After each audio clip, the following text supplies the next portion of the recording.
all is well. I decided to go with the Mama San chair today.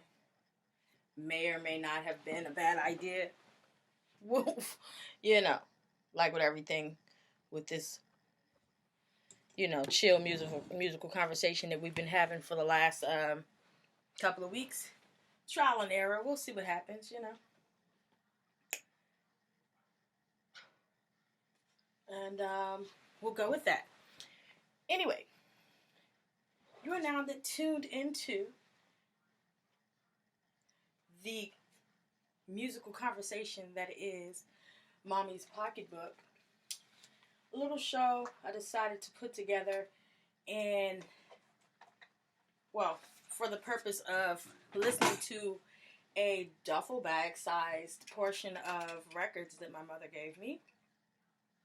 And I thought to myself, me, a person who just likes to listen to music in general, I was like, well, I'm going to listen to all these songs, right? But then I was just like, do I just want to sit in a room by myself and listen to them? Maybe I'll invite some people over and maybe we can all listen to them. I don't know. How would that work? Because, not everybody's into listening to old school music. Some people are all about the now, or they're all about whatever particular artist they're about.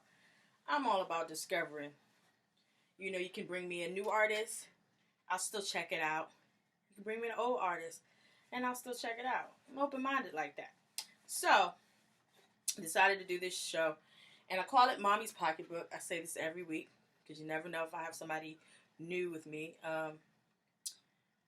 I do this, I call it Mommy's Pocketbook because that's what my mother called her purse or her bag, a pocketbook.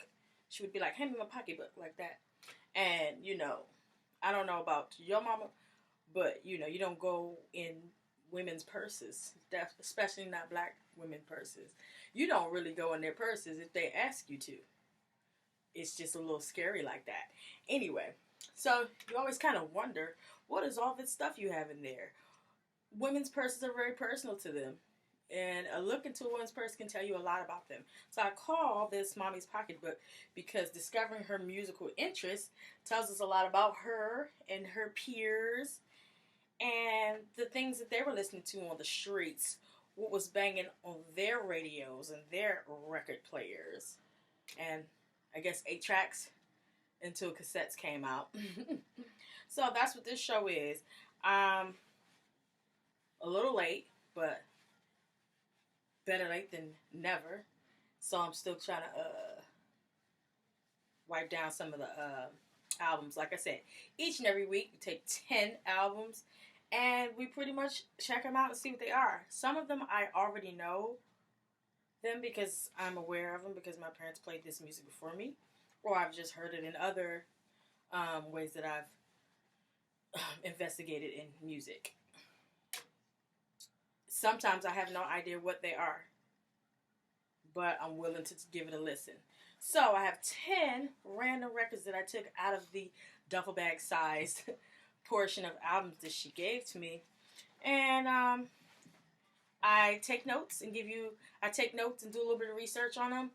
Try to find out whether they were Billboard toppers, because we want to know what were the bangers, what was really moving the streets.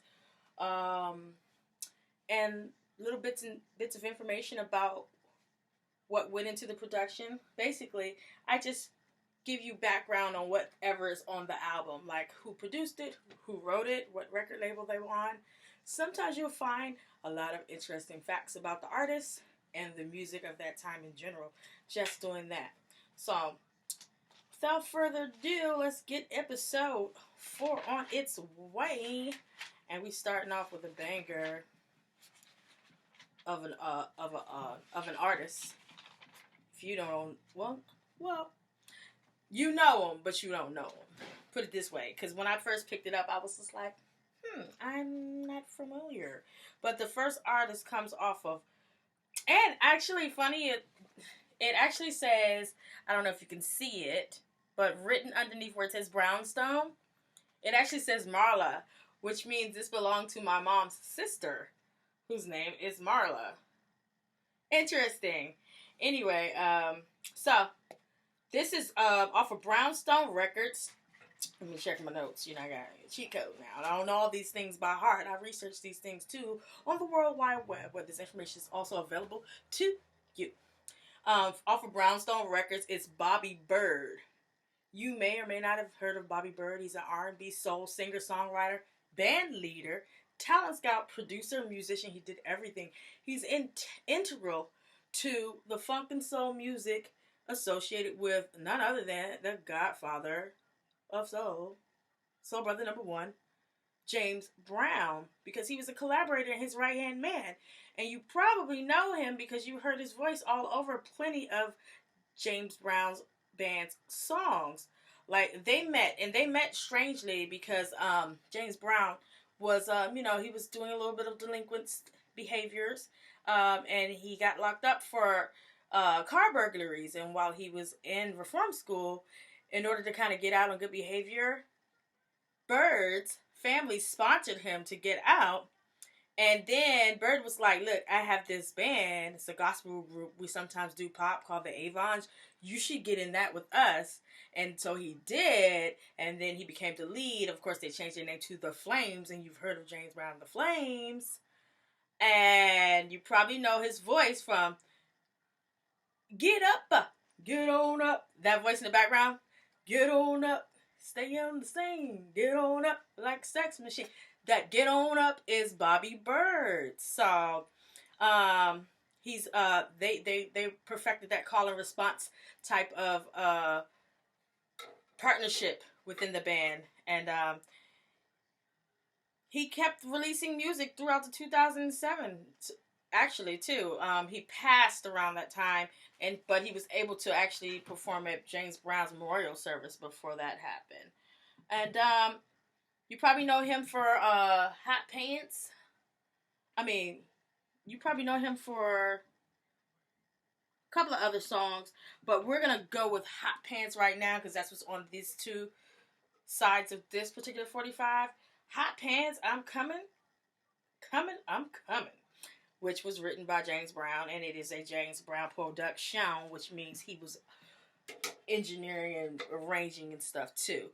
And you will notice when you hear it because it sounds like a James Brown song. This is Bobby Byrd with Hot Pants. I'm coming, I'm coming. No, I'm coming, I'm coming. Oh, 1 second. Gotta make sure you can hear it. And I don't have my audio hooked up. See, I'm all over the place today. Promise you I'm gonna get it together though. That's the joys of doing a show like this. It's very relaxed. It's kind of like if I invited you over and then we just decided to listen to some music. So. And we have sound. Bobby Byrd. Hot Pants, I'm coming, I'm coming. I'm coming, baby. I'm coming. Woo. Not happening right now.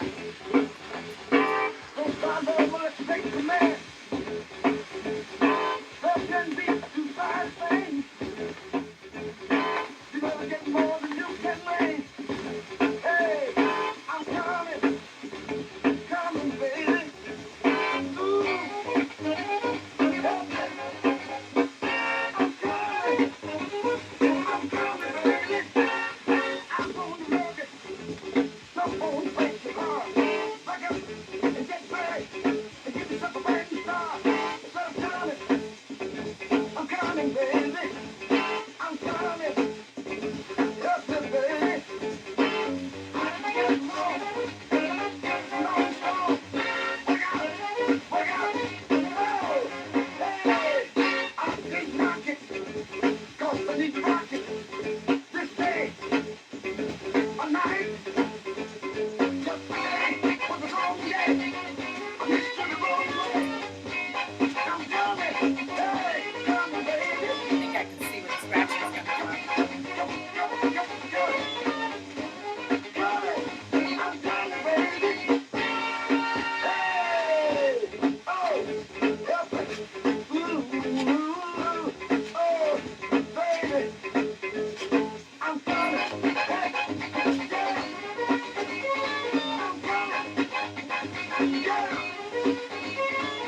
Yeah,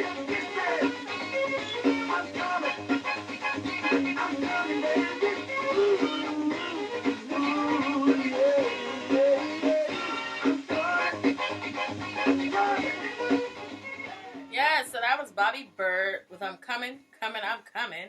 And I know that you noticed the similarities in the style of the music, i.e., the arrangement of the musicians, the instruments, and it sounds just like it could be James Brown singing that song just as easily.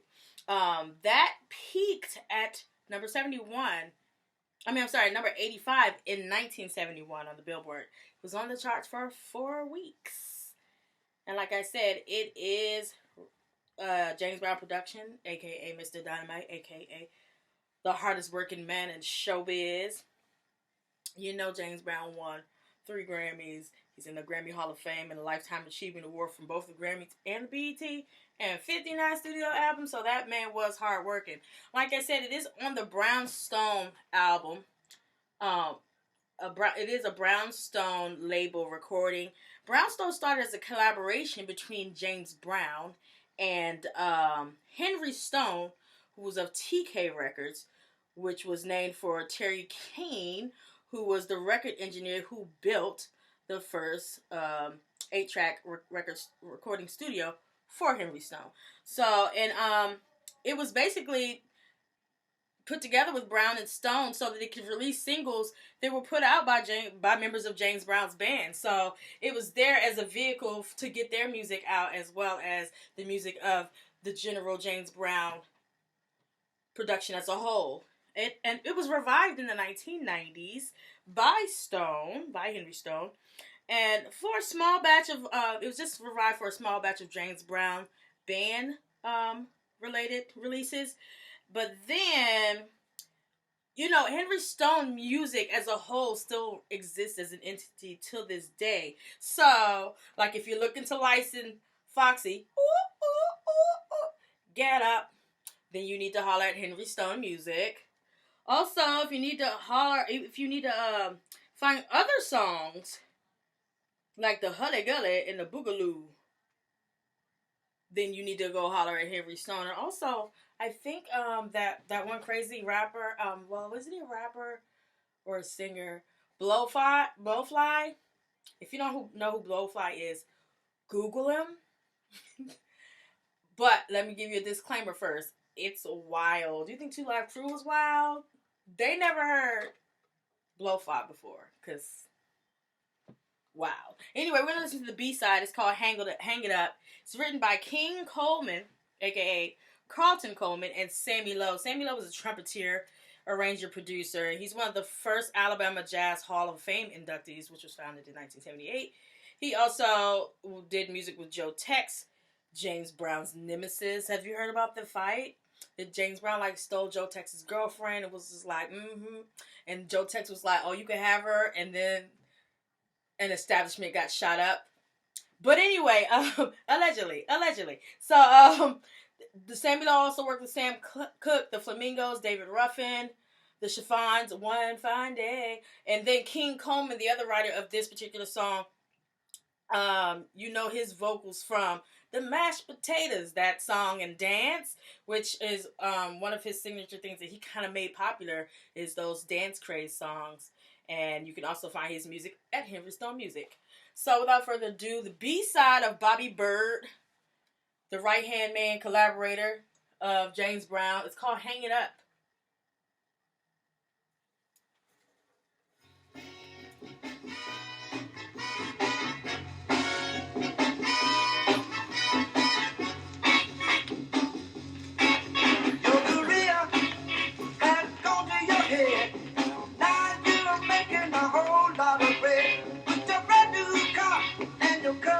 It's alright if you're out and about, because the good thing about me being live on Twitch is that it's also being recorded for YouTube. So if anytime you miss, you can always go over to Kane Dizzle on YouTube and view any past episodes.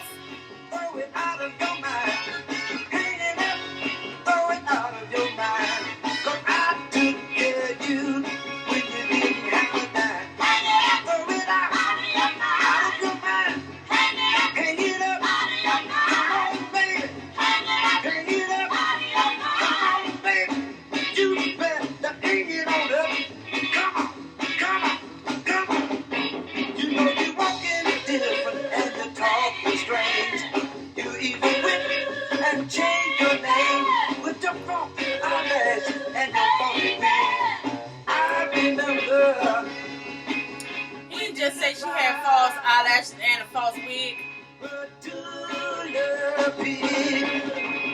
Hang it up, throw it out of your mind.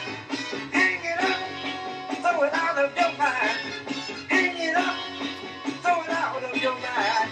'Cause I took care of you when you didn't have a dime. Come on, baby, throw it out of your mind. You better hang it up. Yeah, you better hang it up. Yeah, you better hang it on up. You better hang it on up. Baby, hang it up. Baby, hang it up. Baby, hang it up. Baby, hang it up. You better count 1, 2, 3 before you bring that mess to me. He said you better count 1, 2, 3 before you bring that mess to me. Listen, I'm not playing with Bobby Bird. He said this is the clappiest of clapbacks for like relationship gone awry. He said, hang it up out of your mind because I took care of you when you didn't have a dime. Okay, you know what? I'm not playing with Bobby Bird. He is not the one to be played with either. Clearly, duly noted. Just so everybody knows, don't play around. Okay, so the next one is going to be an ABC Records artist called Shotgun. And the first song that we're going to check out is going to be of the same title, and it is called Shotgun. It's a funk band from Detroit, Michigan. They've released 6 albums between 1977 and 1982. They have 8 hit records on the Billboard R&B chart, and the most successful of those are "Don't You Wanna Make Love," which was 35 on the R&B charts in 1979. And they're former members of a group called 24 Karat Black. This is not Junior Walker and the All-Stars Motown Berry Gordy produced Shotgun. Just FYI, this is Shotgun by Shotgun. And I'll give you a little bit more information about the production and the band after we listen to the song. Shotgun, let's make sure that we are on the proper speed because some of the, not all 45s are actually 45 speed, just FYI, sometimes they're 78s, and sometimes some of them are 33s. So you gotta make those notes sometimes just to make sure you don't get caught off guard listening to something that sounds like the Chipmunks. So, hey, Les!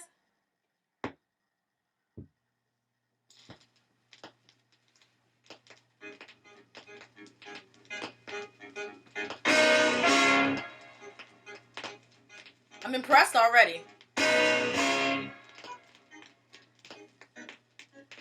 Exactly. You gotta call him a new name.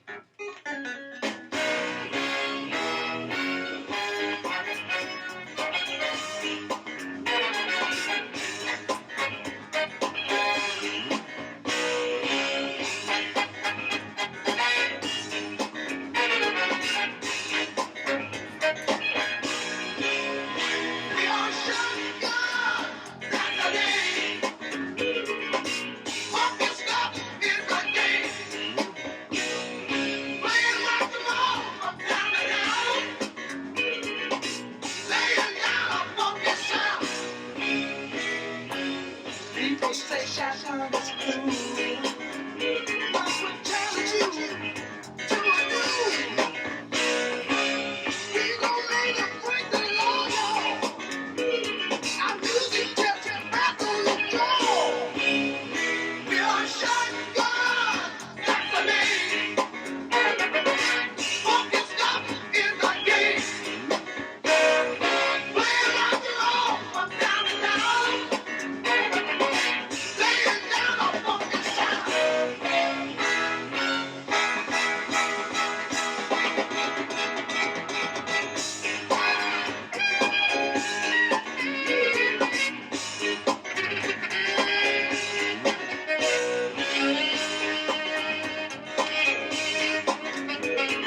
hope you were paying attention because they told you exactly who they were.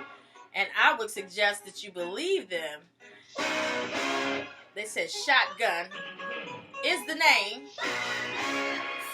Playing funky stuff is the game. I'm telling you, I have never heard that song before. I have never heard of the group Shotgun. The only Shotgun I know is the Junior Walker and the All-Stars. Shotgun. You know it. It's the one that comes with the dance, even though it's about shotgun. But it's a dance. Anyway, I've never heard that song. I've never heard of this group, but I don't want to say I loved it. I really like this song. It was funky. I liked it. So the band is Ernest Lattimore, Gregory Ingram, Larry Austin, Robert Resch, Tyrone Steele, William Gentry, and William Talbert. And they're from Detroit, like I said. And, you know, they already told you. They're here for the funk. The whole funk and nothing but the funk. You love Shotgun? I love Shotgun also. Let's go with it. Let me just go ahead and let me not be a commitment phobic about it. It was a good song. So I will go ahead and admit that. I love Shotgun as well. Anyway, that was produced by Al Nally, who's mostly known for doing a multitude of songs with the group Shotgun, and also working with a classic southern rock band called Blackfoot. And it was also engineered by Steve Klein, who's an engineer-producer, and did major work with the Osmonds. They are on ABC Records, which was founded in 1955 in New York City. First run by Empire Record Corp., which was responsible for the jazz label Impulse, created in 1960. ABC acquired a bunch of labels and then sold to MCA Records in 1979. And of course, through that time, they also were ABC Paramount, and then generally ABC ABC Records, because ABC Company was not just a record label at first. Anyway, soon as MCA got it, they were like, okay, bye. Like March of 1979. They sold them to March in 1979. In March of the same year, MCA discontinued the label, only to reissue it later to sell the better selling of the records. Shade. Anyway, we're going to listen to the B-side. It's called Hotline. It's written by two of the band members of Shotgun. That is William Talbert, Tyrone Steele, and Ernest Lattimore. Let's check it out and see if they're going to give us some more of that funk that they're all about.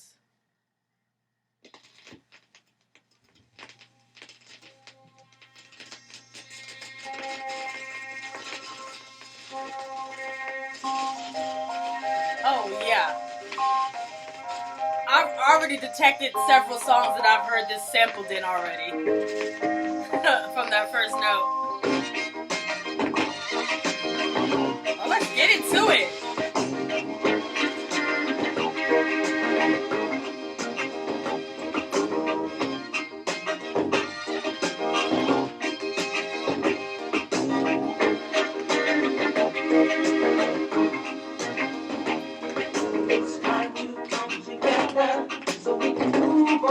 This kind of silky smooth. Been down so long. Does anyone have a telephone so we can communicate on where to turn, But just down here, we're learning to learn. Everyone telling you, they're saying, do this or don't do that.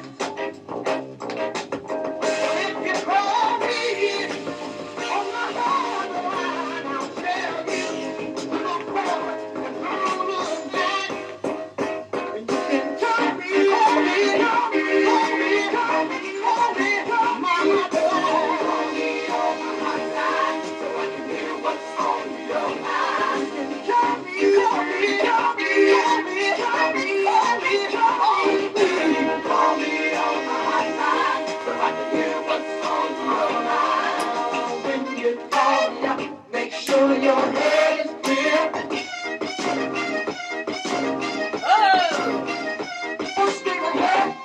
It's alright. Let's go move it on. While we're sitting down here relaxing, why don't you get up and take understand that only the helping hand will help. Everyone telling you the same. Do this or don't do that. But if you call me on my heart, I'll tell you to look forward and don't look back. You can call me, call me, call me. Call me on my hotline. Yeah, you can call me, call me, call me. You better hit that high now. Everyone telling you the same. Do this and don't do that.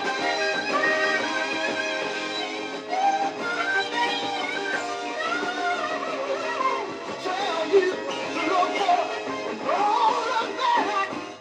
You can call me, call me, call me, call me, call my hotline. Call me on my hotline so I can hear what's on your mind. Call me. Did I mention that I never heard of the group Shotgun before until I picked up this record? I am a fan. I am a fan of Shotgun. That was nice, smooth, and funky. And as soon as it hit, I think I could pick at least 2 or 3 songs that may have either similar or have used a sample from that first little note. But that was funky right there. I like it. I like it a lot. Next, we have a long one. Let me take a deep breath. Charles Wright and the Watts 103rd Street Rhythm Band. That's a long title for a band name. They're originally just called the Watt Street's 103rd Street Rhythm Band. From the things that came before like 69. Anyway, Charles Wright is from Mississippi. He's an R&B singer, guitarist, pianist. The soul funk band formed in the mid-60s in LA. And they were a successful backing group, most prominently for Bill Cosby. But, scandal aside, Bill Cosby was major back in those days. So if you're going to be opening shows or being background music for Bill Cosby, you're getting some change and you're getting some notoriety. They're best known for, in case you have no idea who Charles Wright and the Watts 103rd Street Rhythm Band are, you know them, because guess what? They're best known for Express Yourself. And you know that Express Yourself was also made popular again by NWA in the 90s. But it hit number 12 in 1970 and stayed on the charts for 10 weeks. They're also known for a song called Loveland, which was number 16 on the charts in that same year, 1970. Your Love Means Everything to Me in number 73 in 1971.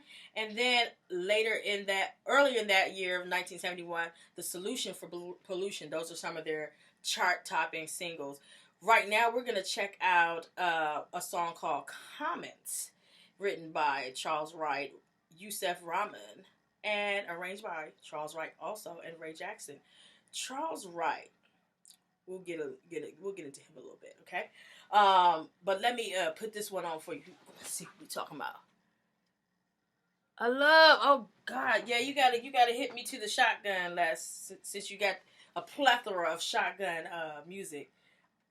Cause I'm a fan. I'm truly a fan.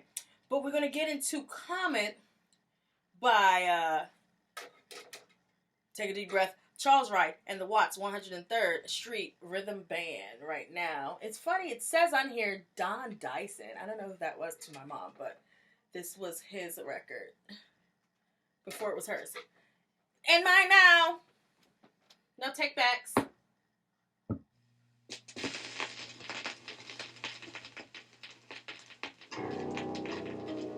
Oh, hold up. Didn't I say I had to look and make sure I'm on the right speed? Gotta make sure that you own the right speed.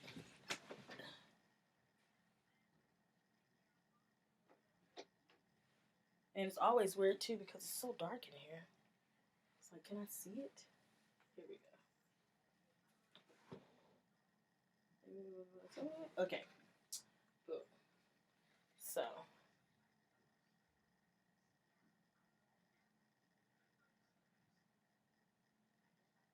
I think this one might be a 78. So that's true.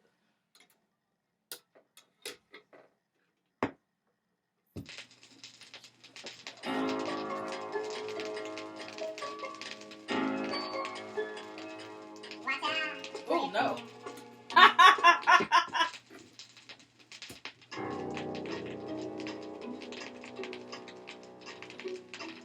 Trial and error, yeah. So this is comment.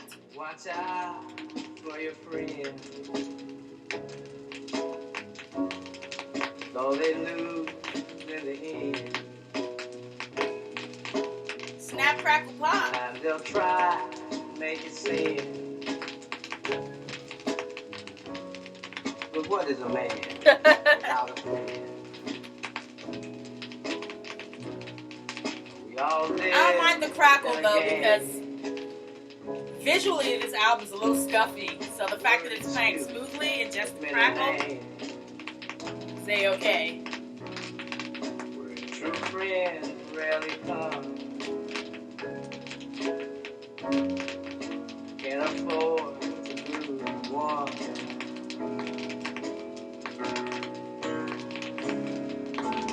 All men are truly worthwhile.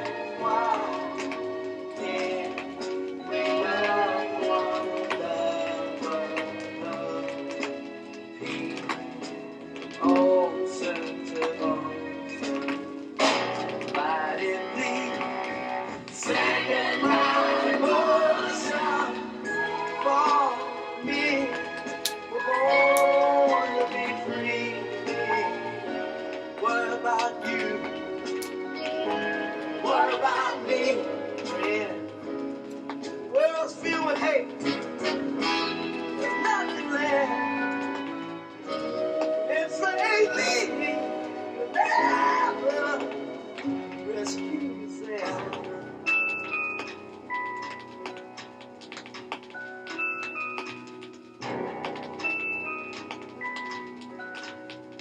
Jealousy, as I recall, always been man's hardest fall. To conquer fear is quite a quest. Till we do, never rest. Child was born yesterday. Nothing but an innocent babe. Somebody's soul a bitter seed. Can he grow a bitter weed? Listen, society, how can you tease? I wanna know. You don't practice. You preach. See if we can get everybody sing this evening. All men are truly brother. Yeah, we love one another. Peace, ocean, ocean. Somebody please second my ocean. That was a pretty chill song right there. Comment. Charles Wright and the Watts 103rd Street Rhythm Band. That was written by Charles Wright and also helped along in the writing and arrangement portion by Yusuf Rahman. And a little bit of arrangement help from Ray Jackson. Charles Wright got his earlier foray to music playing music at strip joints. But also jamming with greats of the Stan Kenton Band and touring with the Tab Smith Orchestra, which might have some influence on how he arranged that song and many others. The next one we're going to check out is going to be on the other side. It's called Must Be Your Thing, and it must be a banger. And I'm only going to say that because I have a little bit of bias because it's written by Charles Wright and none other than, who is the man? Isaac Hayes. Singer, songwriter, keyboardist, producer, actor.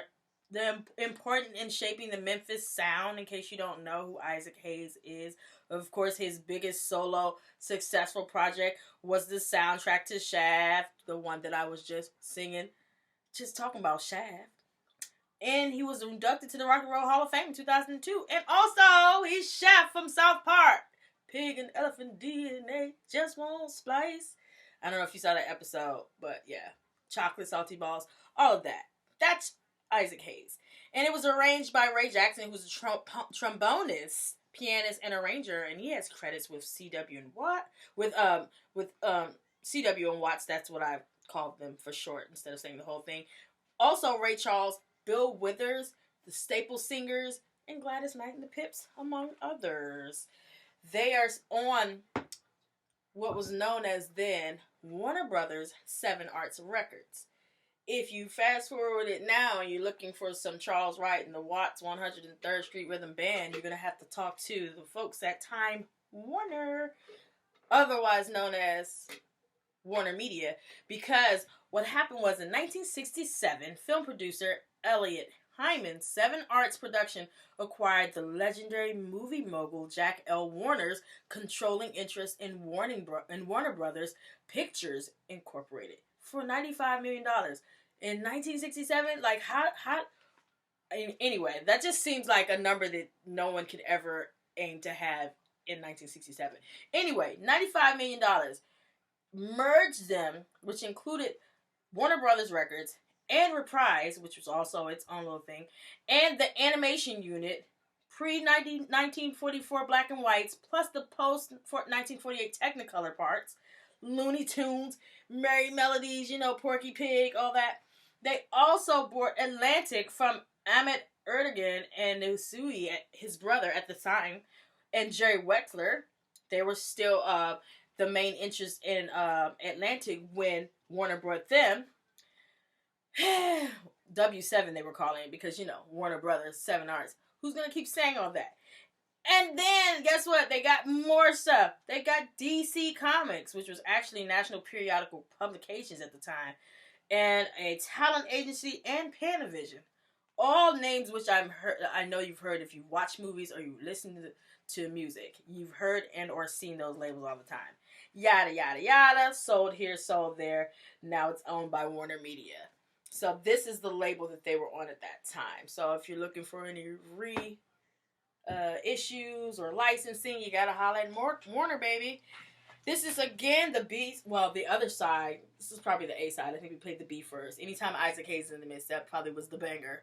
It's called "Must Be Your Thing" by Charles Wright and the Watts 103rd Street Rhythm Band.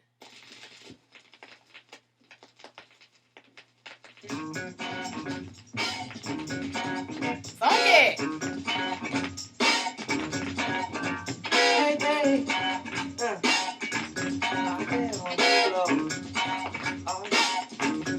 What's that to it? Never seen it there before. Can't get good. Can't get swag. Can't be the same thing. Must be your thing. Must be your thing. Alright. True. What you want? Alright. Put that shake now. So look good. I like it. Can I shake too? Look up. Put that shake now. Go look. One time. Can I suck it to you? Must be a thing. Must be a thing.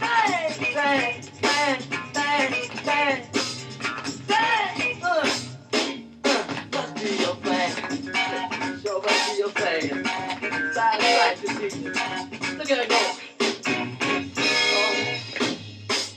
if you don't mind, little girl, I'd like you to get together with me here. And let's get a thing going all around the world. All right. All right. Do y'all. Where's your thing? I know y'all got it together over there. All right. Transducer. Your thing together. You step.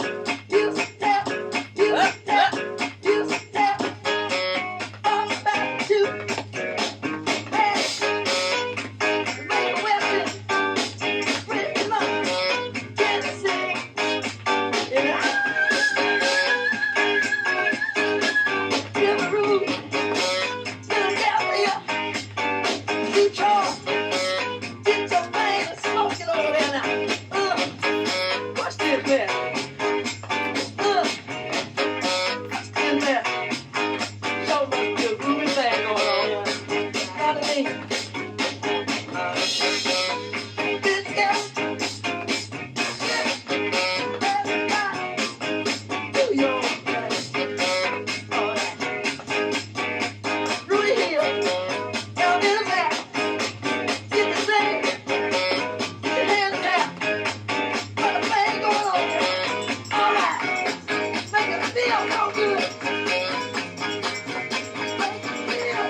Did put that stank on that funky hit right there. That was nice. We're going to get into our fourth choice from our group of 10 records. It's coming from Jackie Moore, an R&B singer from Jacksonville, Florida, who was kind of into some soul disco hits and had some with one called Precious Precious in 1970, This Time Baby in 1979, and Seconds, which was a duet with Wilson Pickett in 1982. One we're going to listen to right now is called Sweet Charlie Babe. I believe this hit 42 in 1979. I could be wrong. Let me see. Y'all's best. 73, I'm sorry. But I believe this hit 42 on, I'm not really sure because I'm missing something in my notes, but I remember 1942 and 1973. So this was a banger right here. Because anytime you're under 50, you consider a banger. Alright? Those are the hits. The charts, it's good to get on the chart, but you want to get those low numbers under 50. Anyway, Sweet Charlie Babe was written by Phil Hurt. And Phil Hurt is a singer-songwriter who was a composer for the Spinners, Circle of Love for Sister Sledge, and also the Village People. And it was arranged by Richie Rome, who was did many Huff and Gamble productions. And as much as I talk about the Mighty Three, Kenny Gamble, Leon Huff, and Tom Bell, you know that they were really responsible for a lot of the Philadelphia soul music back in the day, and a lot of the soul music period back then. And he's known for his lush orchestrations of horns and strings. So let's see if we can detect that on here. Anyway, it's on Atlantic Records. You know a lot about Atlantic Records because they're still big in the industry. We'll talk a little bit more about them just to give you some background. But right now, this is Jackie Moore with Sweet Charlie Babe.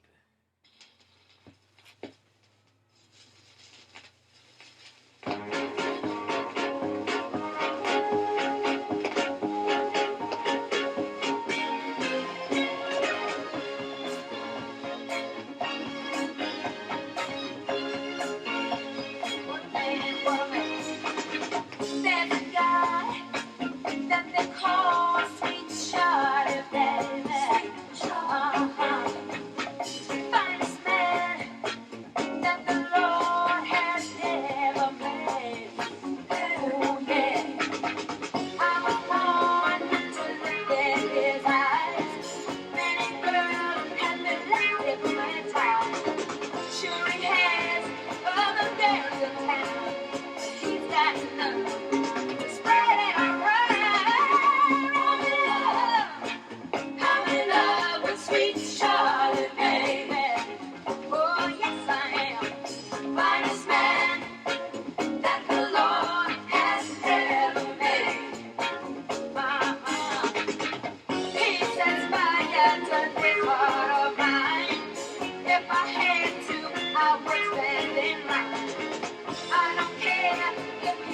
someone else is just too good.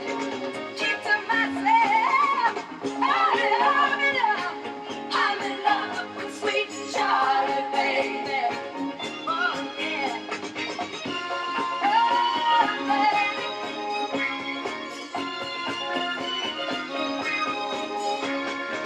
I walk around for 1 second of time that I can spend with that Huckleberry pie. I'm in love with sweet Charlie, baby. Yeah, baby. Finest man that the Lord has sent, baby.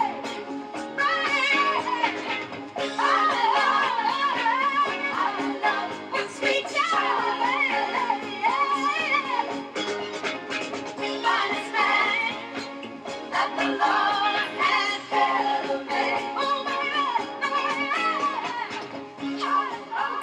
Okay, Phil Hurt. Phil Hurt, by the way, is part of a group called the Young Professionals, which is basically a group of producers from Philly. They consist of him, Phil Hurt, LeBaron Taylor, Bunny Siegler, and Tony Bell, who, guess what, is related to Tom Bell of the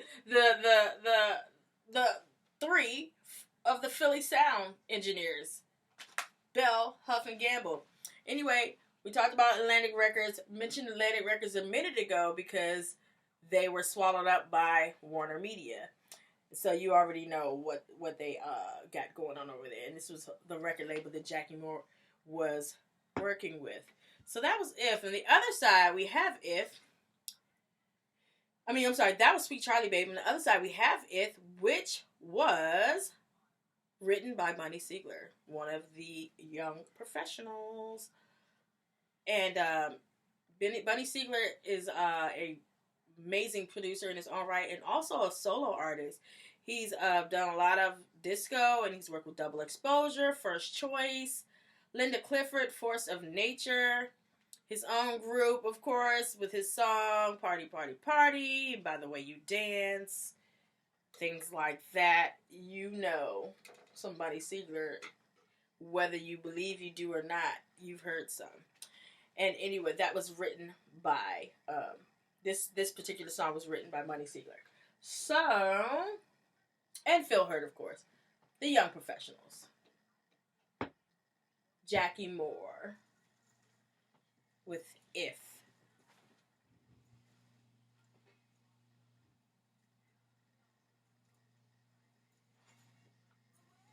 Oh, sorry. countries are just talking about war. Children are starving. They don't even know what for. Yeah. If it wasn't for this and wasn't for that, it could be a better world, yeah. If it wasn't for this and wasn't for that, it could be a better world, yeah. If we learn to love each other, oh, try to live. Okay, listen to the bass line, that bottom groove, and I'll tell you what I'm looking for in a second. It's a great big word, you see, yeah. If it wasn't for this and wasn't for that, it could be a better world, yeah. If it wasn't for this and wasn't for that, it could be a better world, yeah. If we ever stop the greeting, there would surely be no needing. There would be no bread. Oh, starving had the world to death.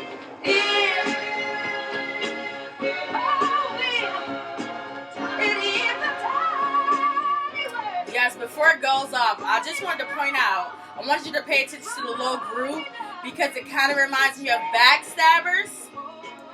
And fun fact, Phil Hurt, who partially wrote this, who's partially responsible for writing and arranging this song, is also responsible for composing Backstabbers. How you like them apples? Enough to change the whole wide world. If we ever stop the bleeding, there would surely be no needing. There would be no breath. Oh, starving. Watch this. The world to What they bear. do? Spit in your face. Yeah. Oh, yeah. It's such a funny way, but it's wrong. Oh, yes, we change the whole wide world. I tell you, yeah. Oh, it's such a terrible. Oh, but it's wrong. Oh, it's wrong. It's all wrong. That was good. That was good. I love like being able to notice the similarities in songs based on like a producer or a writer's style. Like you see their style elements in other songs that they produce. That's so cool to me because it just lets you know that there's true orchestrations going on when people are putting these music together. It's not just by happenstance. We're not just putting this beat here because it goes here. We're putting this beat here because this is how I put beats together, okay? This is why you hired me, okay? Yes, thank you for that. Woohoo! Thanks, Les. We're going to get into our next song, our next choice. So that was the A and the B side from Jackie Moore, Dopeness. Right there off of Atlantic Records. We're going to get into some Soul Records artists. I believe that we did do something from them in a past show. It is the Originals, which is so funny because when you like doing research for them, you have to be so very specific about what you're looking for, or else you get Vampire TV show. No, not what I'm talking about. Talking about the Originals, a Detroit R&B soul group featuring Fred Gorman with the deep bass vocals, CP or Craftman, Spencer with the lead tenor, Henry or Hank Dixon with the second tenor, Walter Gaines with the baritone. And briefly for a second, they did have Joe Stubbs, who was the brother of the Four Tops lead, Levi Stubbs, but then they left to do their own thing. So it was mainly just the other four dudes. And they were used mostly, well not mostly, but extensively as background singers for Motown. So we're going to get into the first song called The Bells. And guess who wrote The Bells? DC in the house. Marvin Gaye. And you know Marvin Gaye, Hall of Fame 1987, brother of Frankie, father of Nona, both singers. Nona's also a singer and a model and an actress. And I have a new prop. Give her flowers because she is still alive and kicking. Anyway, The Bells by the Original. Let's get into it. Number 12 on the charts for 9 weeks.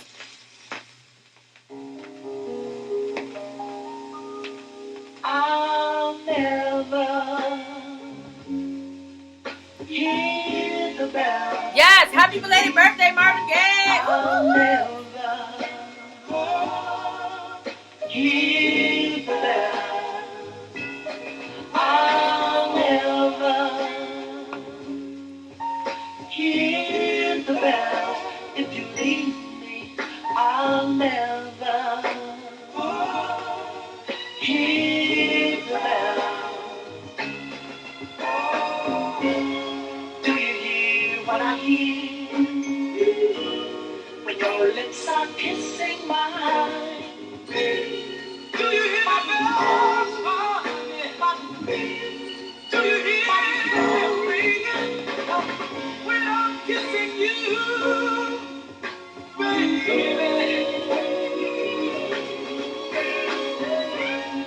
What do I have to do to make you feel the tingling too?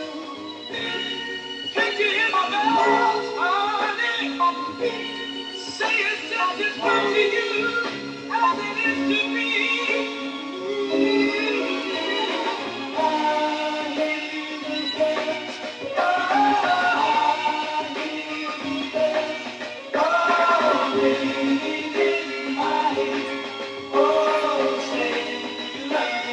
True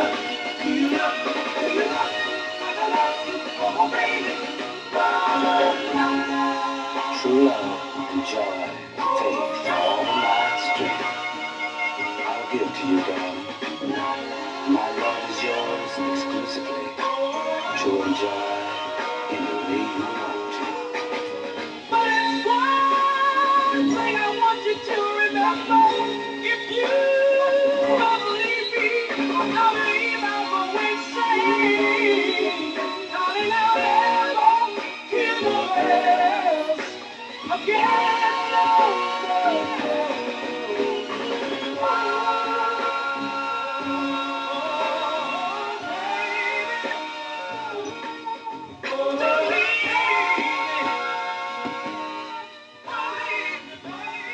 Gotta make sure I give some credit to the other contributing writer arrangers on there. L.G. Stover, singer, songwriter, producer, extraordinaire, background singer also, and brother of Kenny Stover, who is part of a soul studio group that is of assembled songwriters who had signed contracts with Joe Betts Music, which is another Motown arm or whatever, and they have a couple of studio releases and one disco album.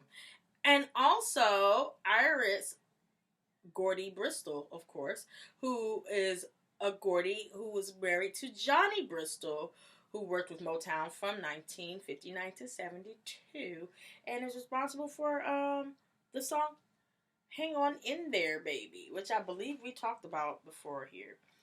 Soul Records was a arm of the Motown Empire, formed in 1964 by Berry Gordy. It was for the harder-edged music. There was jazz tinged and R&B-ish, and that was what they kind of categorized soul as. So, soul, the name of it, was made because we didn't kind of want to lump this music with doo-wop, doo-wah, and so that's why they the Gordy umbrella added this record label to their conglomerate. Anyway, it wasn't as prestigious as the other arms of Motown, such as Tamla, Motown itself, and Gordy, but it held its own. There are artists that were on the soul label include Gladys Knight and the Pips, Jimmy Ruffin Jr., Junior Walker and the All-Stars, didn't we talk them up already? Shorty Long, many instruments by the Motown House Band and Funk Brothers also. Many instrumentals, sorry. And, you know, if you're looking for, if you're wondering who Shorty Long is, Devil with the Blue Dress On.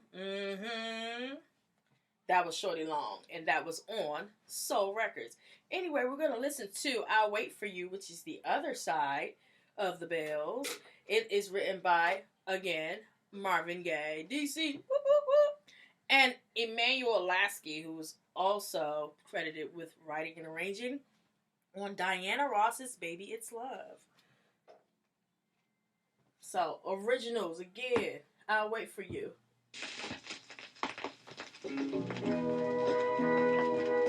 Okay, you back from the grocery store? Yay! Enjoy! Relax! Kick your feet up!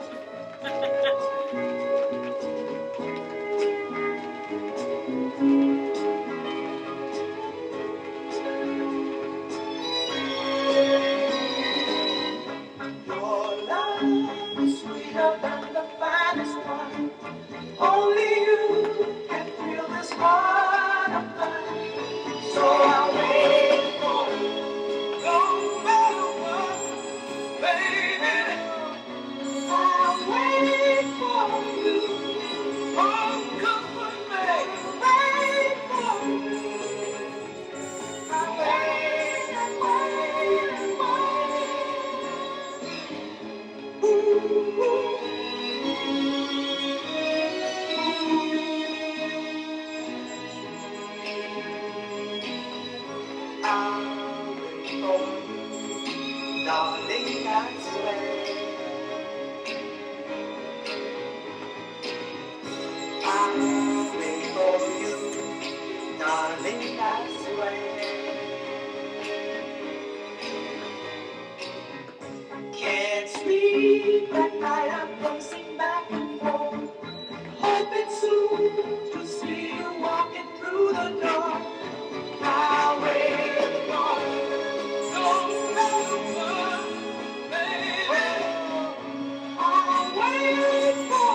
password.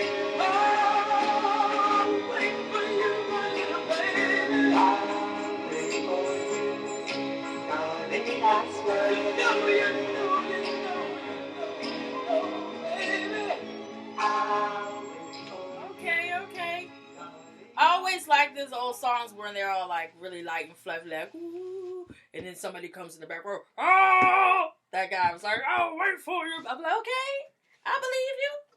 I know you was going to wait. Okay. But anyway, that was the originals. Two great songs, both influenced by the writing styles of Marvin Gaye off of Soul Records, Berry Gordy, imprint from Motown. And you know the powerhouse of Motown when it comes to the impact of soul and R&B on the genre of music in general. Next, we have a superstar, Patty. I know a whole bunch of people are going to be saying Patty tomorrow when they eat pies because it's Easter and people are like still trying to salvage their life and celebrate in some way, shape, or form with good Easter dinners. Anyway, you know Patti LaBelle. Excuse me. R&B soul, sometimes regarded as the queen of rock and soul. Don't know if you know this. Don't know if I mentioned it before, but she started off with a group called the Ordettes in 1959. That is a long time ago. Where's my prop? Give her flowers because she is still here, making an impact on the game that is music and that is entertainment and industry and branding, etc. Patty is everybody's mama. Like, for real. Anyway, so she started out with the Ordettes. And they became, and then ended up becoming the Bluebells in 1961. So 2 years later, when they were Apollo sweethearts, you know, did a lot of remakes. You'll Never Walk Alone, Somewhere Over the Rainbow. And then their popularity kind of went down, and somebody was like, you should change your image. And that's when they got into the glam rock, and they started pushing the lyrical limits, talking about voulez-vous coucher and everything. And then, of course, Patty eventually went solo in 1977, and the group disbanded. But up until that time, since that time, she's been getting a lot of love. She's part of the Apollo Legends Hall of Fame. They gave her that in 2009. And, of course, you know her from movies. You know her from TV. She got in 1993, she got her star on the Hollywood Walk of Fame. She's got Grammys. She's got 16 Hot 100 songs. She has a signature food line. She's everything. Again, I have to give her the flowers. Again. Because she is still here. And she deserves. Anyway, so it was hard to kind of figure out which one of these particular songs might have been the true banger. I could go with the one that was written by Boz Scaggs. Because Boz Scaggs of the Steve Miller Band. Silk Degrees, Fly Like an Eagle, you know that song. And my favorite is Abra, Abracadabra. I love that song by the Steve Miller Band, and I have since I was a kid, and my parents could not understand or figure out how I even knew that because they didn't listen to Steve Miller Band. Don't know what to tell them. It was a great song. Or the other song written by Allie Willis, who was also received a 1986 Grammy for the best score of what? Beverly Hills Cop, which featured Stir It Up, Patti LaBelle. So, I don't know. I'm going to go with You Make It So Hard to Say No first. Written by Boz Scaggs, who I told you was also with the Steve Miller Band. And he's a guitarist. It has production from the Dave Rubinson and Friends Incorporated, who are also worked with Herbie Hancock, Bobby Womack, and the Pointer Sisters. So we're going to listen to Patti LaBelle's solo Patty. It's so hard. You make it so hard to say no. And she was on the Epic label. I don't know if you noticed that. Epic used to be signature for their yellow with the black. But this is further out now, so now it's orange. When it was with the yellow and black, it was mostly jazz and classical. Once they started getting into the R&B and the soul, then they changed the branding a little bit. Here we go. It's You Make It So Hard to Say No, Patti LaBelle. Oh, Lord. Why do I keep turning this down? Give me 1 second. Gotta let you hear the beginning.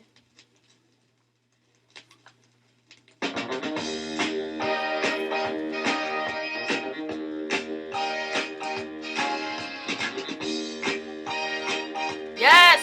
Let's play it again!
Sorry about that.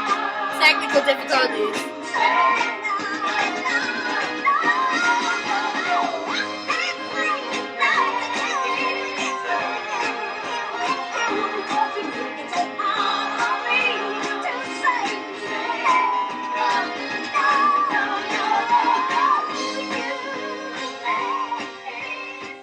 Alright, so someone called and interrupted, and now I have to start all over again. But it's whatever. Technical difficulty. We're just over here chilling.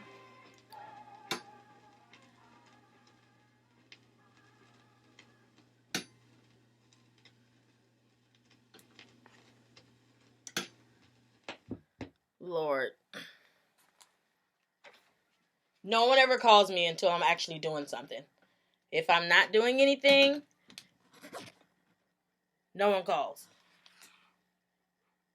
The minute I attempt to have the nerve to be busy, that's when someone calls. Anyway, so what I'm going to do, so it's continuous, it's going to be continuous on YouTube, but if you jump back on here, what I'm going to do is I'm going to start it all over. I'm going to play that one more time because all that extra stuff was going on.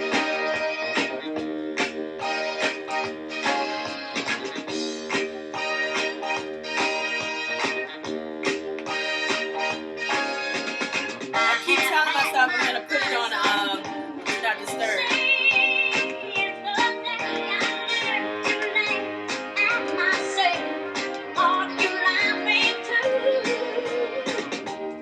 You with your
I know. It's really happy and upbeat. It sounds like a commercial. I felt like I should be in like a bubblegum commercial. Or not a bubblegum. Like Mentos or something. Chewing gum. They don't do chewing gum commercials anymore, do they? Like Double Mint and all that? Anyway. We're going to get into the other side, written by Allie Willis, songwriter. She's like an artist extraordinary. She's a multimedia artist. She's a set director. She's a writer, director. She's also a collector of art. And she's also authored or co-authored some major pop and disco mega hits, including September, Earth, Wind and Fire, and Boogie Wonderland, also by Earth, Wind and Fire. So, hello, that's major. She's also instrumental in authoring or co-authoring Neutron Dance by the Pointer Sisters, pop culture fave, and best-selling television theme song from Friends. She co-wrote I'll Be There For You by the Rembrandts, which they use for Friends. It's not just for Friends, but it's a song in its own right. And she's collaborated with Bob Dylan and Herbie Hancock and Cyndi Lauper, among others. And like I said before, she got a 1986 Grammy for the best score for the movie Beverly Hills Cop, which featured a song from Kylie Bell in it called Stir It Up. Like I was saying earlier, Epic used to be known for jazz and classical music, but when they decided to get more into the R&B, they changed their branding up a little bit. And now they're part of Sony Music Entertainment Group. And before that, you know, back in the day, you would have the likes of Bobby Vinton, Sly and the Family Stone, ABBA, Sade, and now you've got the new, of course, Camila Cabello, Travis Scott, Outkast, Fiona Apple. So Epic is still epic in the music game. So let's listen to Little Girls, written by Allie Willis and produced by the David Rubinson and Friends Incorporated.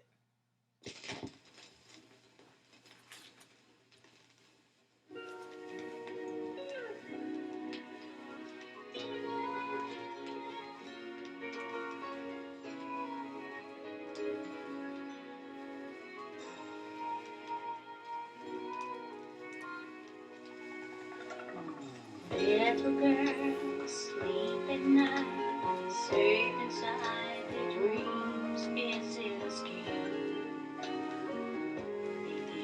They grow up and to grow. I am old, I am young and wise.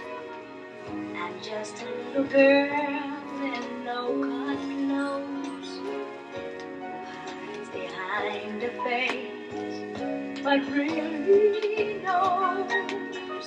You can tell things got a little disheveled. This wasn't moving like this. It's for free. Be that way once for me. Come on and hold me tight.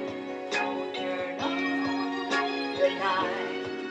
Just let your words embrace me like a father's loving arms. Protect me from the night. It will be alright. 'Cause tonight I'm just a little girl.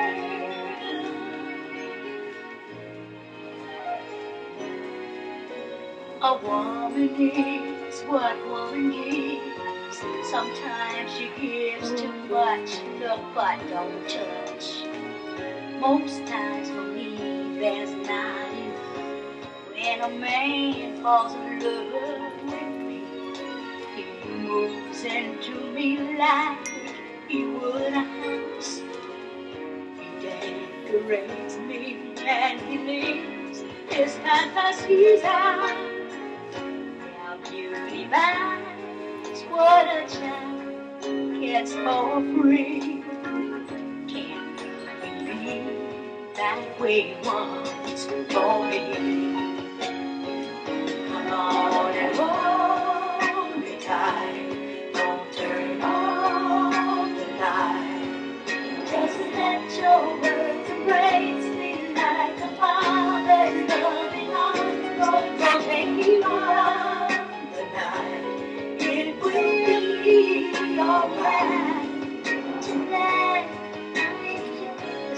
Love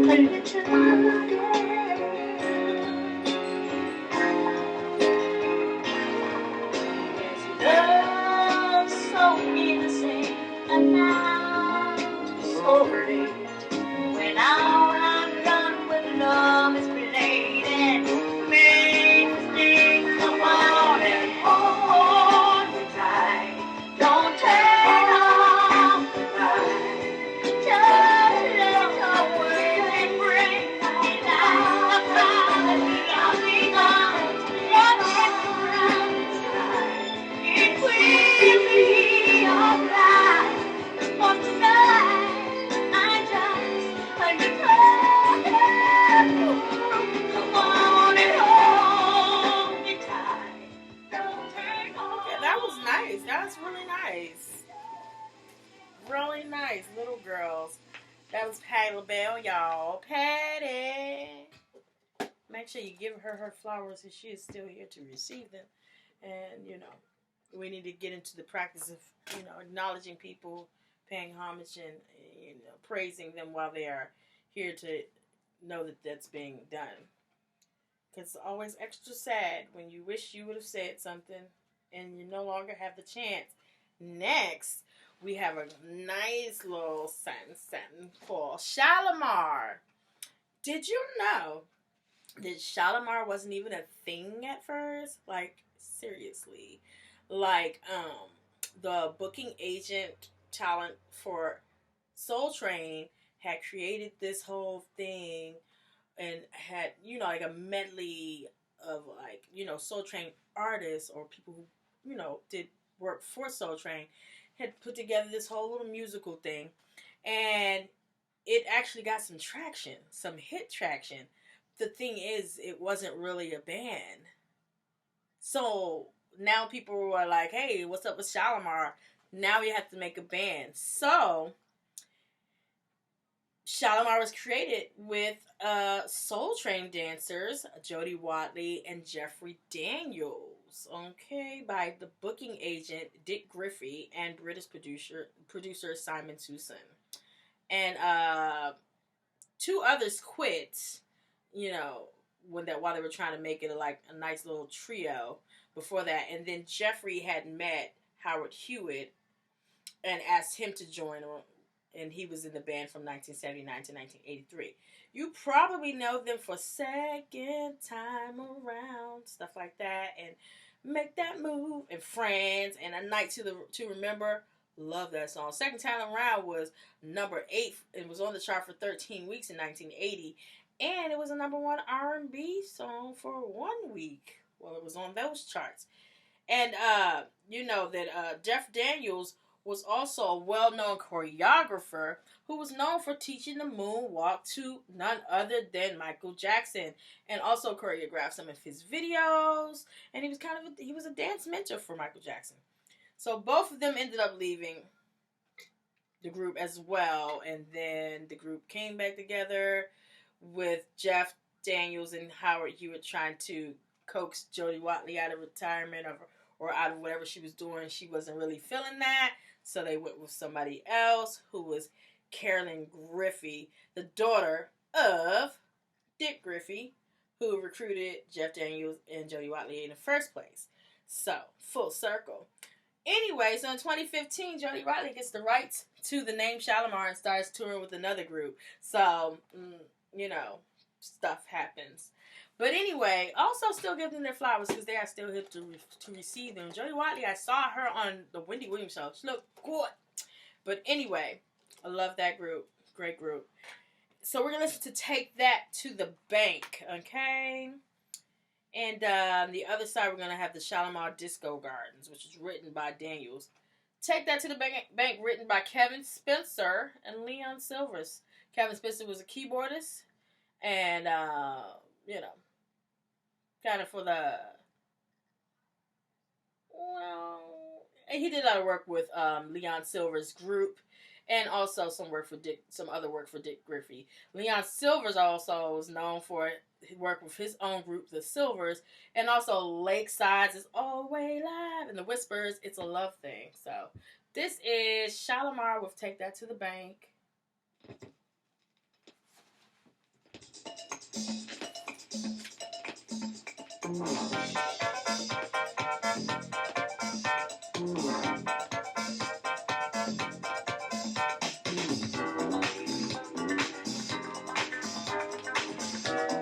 Take that to the bank.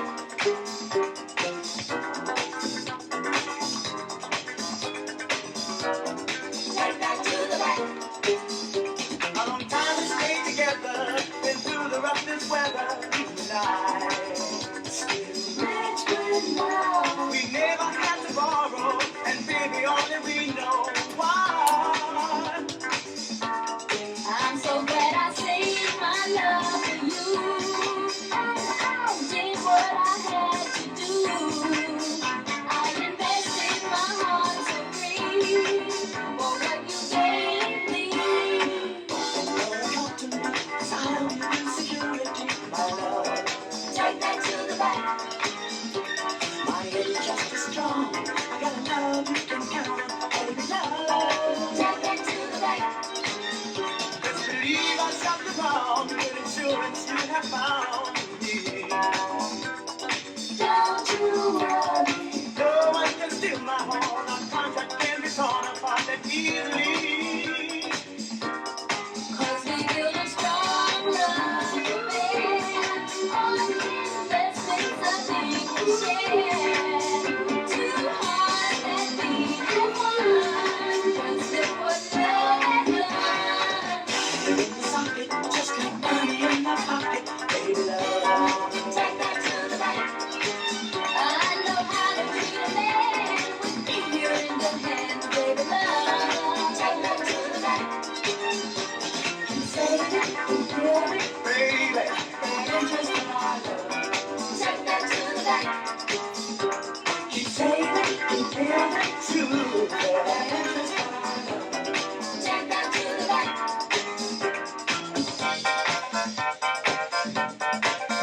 Save my love. Save it for me, baby.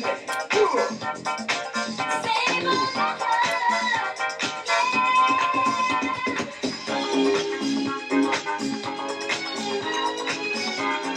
Take that to the bank.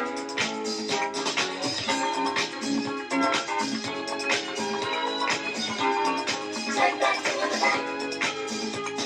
Save it, feel it, that interest in our love. Take that to the bank. You save it, you feel it, that interest in our love. Take that to the bank. Open your account to me, 'cause I'll give you security, my love. Take that to the bank. My interest is strong. I gotta love you. That's what's up. That was a pretty good, groovy little disco track right there. Take that to the bank. I forgot to mention that, I said that eventually Jody Watley and Jeff Daniels had left the band and Howard was still there. And so they replaced them with Delisa Davis and Mickey Free. Remember, Mickey Free was real, he was giving face, even without giving face. We're going to listen to the other side of Shalimar Disco Gardens, which was written by Jeffrey Daniels himself, part of the group.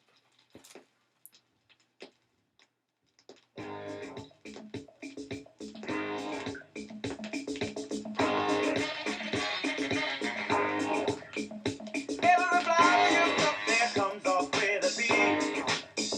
And even the grass sways to a rhythm beneath your feet.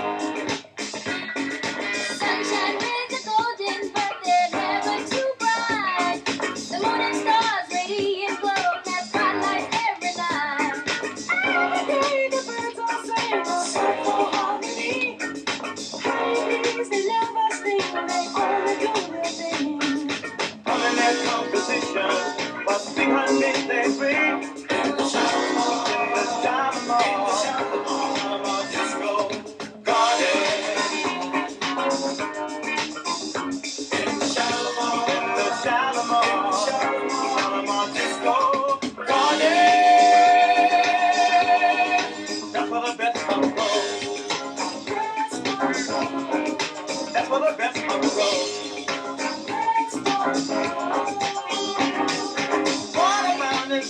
soar high into the clear blue sky. And every cloud that passes through the fields rolls on by. Winds blow through tall trees, but crystallize in sound. If you should slip, it's no big trip, 'cause you bounce back off the ground.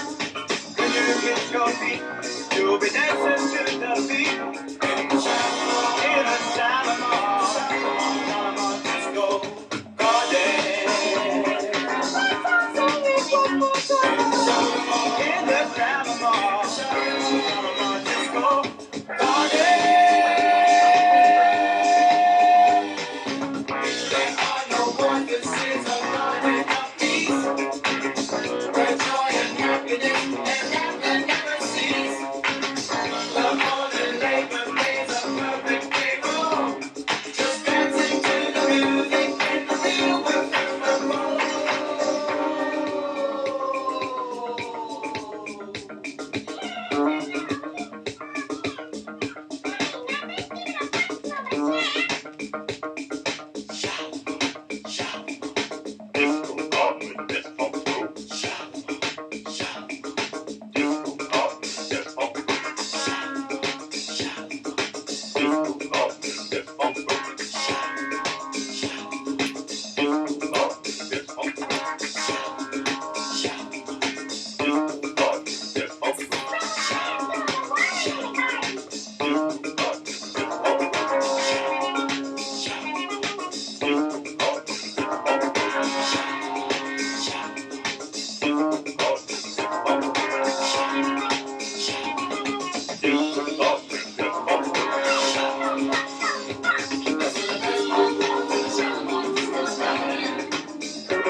Okay. That's a much different sound than many of the more popular hits too.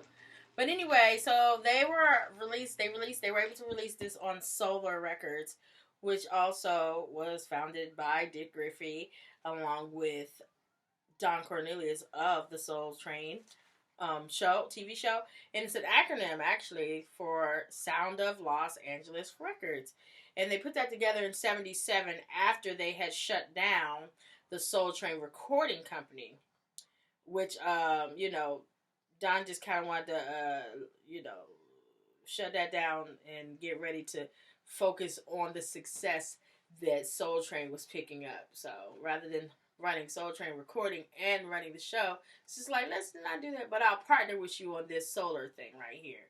And they had like some small hits with the Soul Train Recording Company, mostly of the Soul Train gang and like themes from Soul Train. And that's a little bit of background about Solar Records. And so it's a one-stop shop right there. You got the singers from the Soul Train dancers. You got the Soul Train arms of a record recording studio and label for you to put the music out there. Fantastic. Anyway, we're going to get into our number... Is this number 8? Yeah, our 8th song of our 10. No, this might be 7.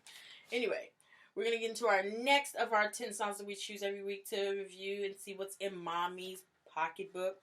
What were the youth of back in the day, 60s, 70s, and 80s listening to? And this one comes from Lolita Holloway.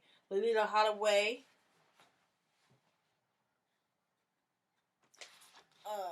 Chicago singer. Little soul, little disco, best known for her dance hits, Love Sensation, and you know that one because it's been sampled several times. Hit and Run and Runaway. In the beginning, she joined Albertina Walker of Gospel Queendom and her gospel group, The Caravans, and that was when she was a teen. And you know them for Mary. You know Albertina Walker for her rendition of Mary Don't You Weep and Soldiers in the Army. She also met her future manager and husband, Floyd Smith, around the time when she was digging the acting scene as part of the Chicago cast of the musical Don't Bother Me, I Can't Cope. Okay? And he was also able to produce, I think, her debut and a cover of Gene Chandler's 1963-1965 hit Rainbow 71 for his Apache label. Okay? She was assigned to a Ware label under the General Recording Company and had a small double hit of Our Love, which went 43 on the R&B charts, and Mother of Shame, which took number 63 on the R&B charts. And they were also featured on her debut album. Cry to Me, the title track to her second album, was the highest charting solo single for her on the R&B pop charts at number 10 for R&B in early 1975, and it was written by Sam Dees. The two songs that we're going to check out on here are going to be Good, Good Feeling and Only You. I think we're going to go with Only You, the Bunny Siegler, as we talked about Bunny Siegler and all his hit making, solo and for others. And, yeah, Bunny Siegler is dope. So we're going to do Only You by Lolita Holloway.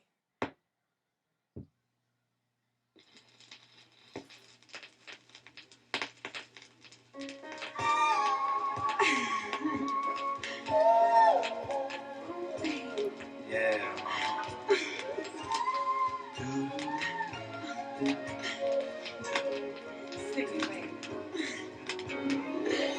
That's how you make me feel, baby. I do.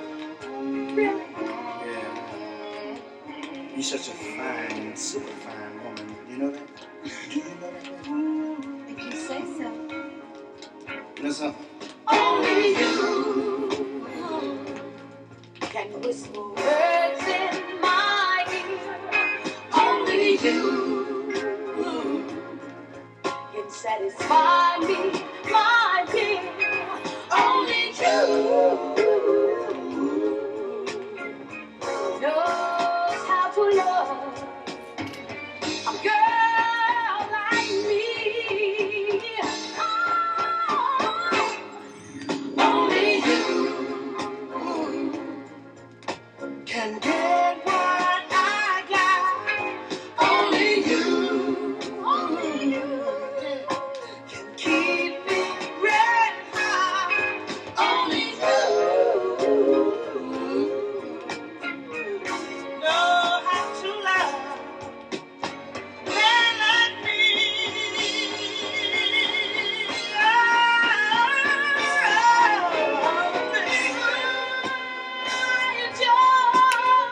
Meant to tell you that is also Bunny Siegler singing on there with her, in case you wondered. Come so naturally, girl. speaking for myself and feeling like I do. I would like to see that I love only you. They better hit them high notes. Only you, yeah. The smile on your face. Only you has me dancing in space. Only you. You always do it so good.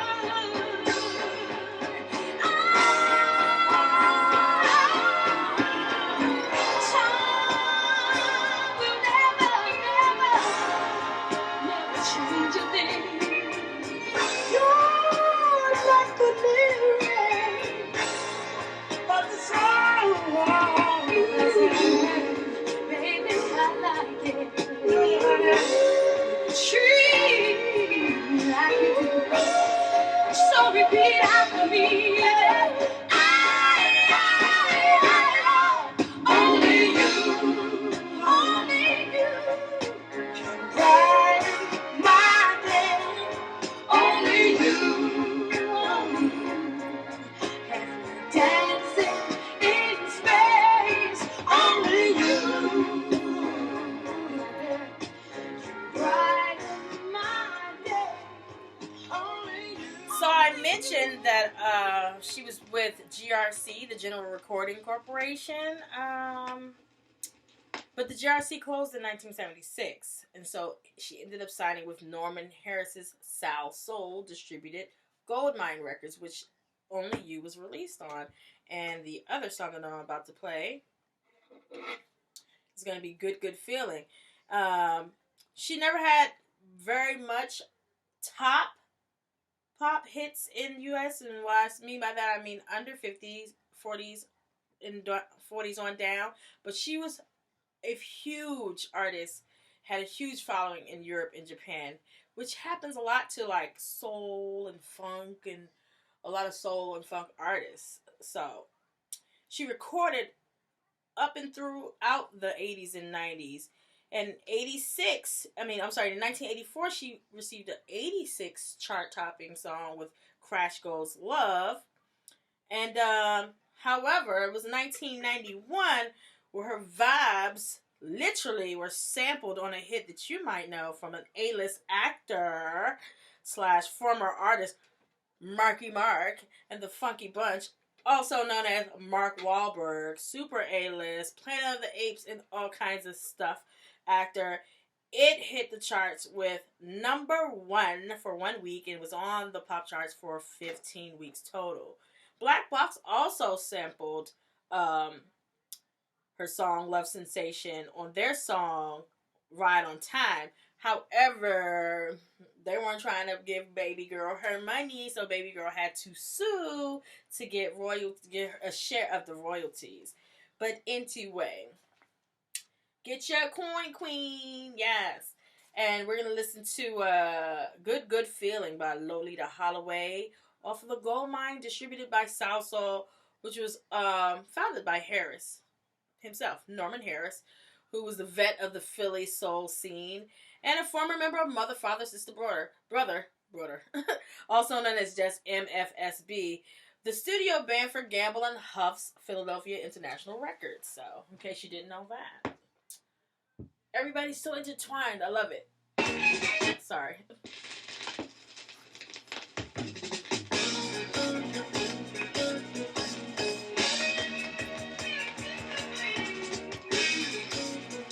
You heard it. You hear it. I'm in love, I'm in love. That's a good feeling. I'm in love, I'm in love. Got me climbing the ceiling. Oh, it's time for a celebration. I wanna jump up and down with joy. 'Cause I got myself a man. I'm glad I ain't got no boy. Ain't got no boy. I call him my sugar daddy. 'Cause he just like daddy to me. I'm gonna stick to him like a honey sticks to a bee. Yes, I am. Oh, I'm in love, I'm in love. And it's a good, good feeling. I'm in love, and it's like it's climbing the ceiling. Ooh, it's up to me every morning. That's how it starts his day. And if he tells me I'll try anything he says, 'cause that's my man. There's no doubt about the feeling. I always know he'll be there. For this man, you can match your life I care. You see, I love him to death. Oh, yeah. I'm in love, I'm in love. I'm in love, I'm in love. That's a good feeling. That's a good feeling. I'm in love, I'm in love. Can you see I'm in love? I'm in the ceiling. I'm in the ceiling.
that little bit of sample in that beginning run. I'm gonna let it marinate on you. Anyway, that was written and put together by Norman Harris and Ron Tyson. Of course, Norman Harris, you know him from the record label Goldmine, as the head of that, and one of the architects of the Philly sound. And Ron Tyson, soul disco songwriter, singer, producer. It was produced also by Norman Harris for the Harris Machine, and executive produced by the Carr Brothers. Those are the owners of Soul Soul Records. Owners and founders of Soul Soul Records. Joe Carr, Stan Carr, and Ken Carr, who are also producers and executive producers and writer-arrangers in their own right. Next up, the last two of our 10. It's going to be from a group from DC called The Presidents. Okay? How apt, right? They're called The Presidents. It was featuring Tony Boyd, Archie Powell, and Billy Shorter. Soul group from DC. They were for a short time known as Trilogy, and then that changed again in the late 70s from the late 70s on, and then in the 1980s they changed to call themselves Anacostia. This song, 5, 10, 15, 20, 25 to 30 Years of Love, hit number 11 on the pop charts on the 14th of November 1970 and was on the pop charts for 9 weeks. Produced by Van McCoy, who's a singer, songwriter, arranger, producer, co-founder of the Vando label, and he's produced Peaches and Herb, The Intrigues, Brenda and the Tabulations. He's also written and arranged for the Shirelles, the Diplomats, Lil Esther, Bobby V, and many, many others. This was released on the Sussex label, and we'll talk a little bit more about that. Without further ado, The Presidents with 5, 10, 15, 20, 25 to 30 Years of Love. I hate when that happens. Start at the beginning.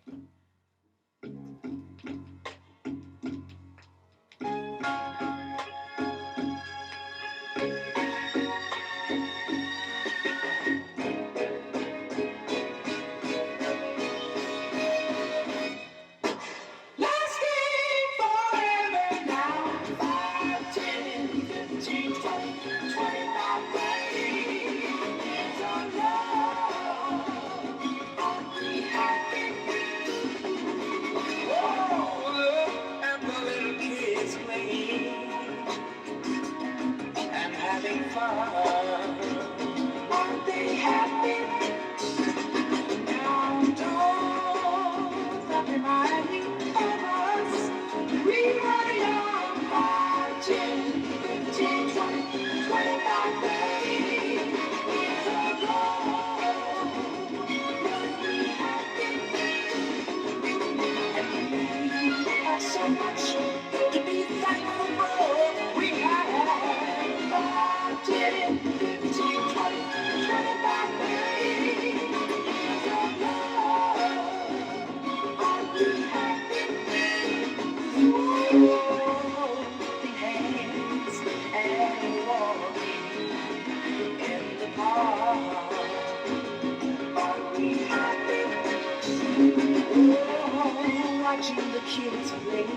Girl, bring memories back to our hearts. Are we happy?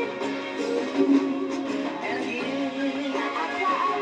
Please, thank you for remembering 5, 10, 15, 20, 25, 30 years of love. Are we happy?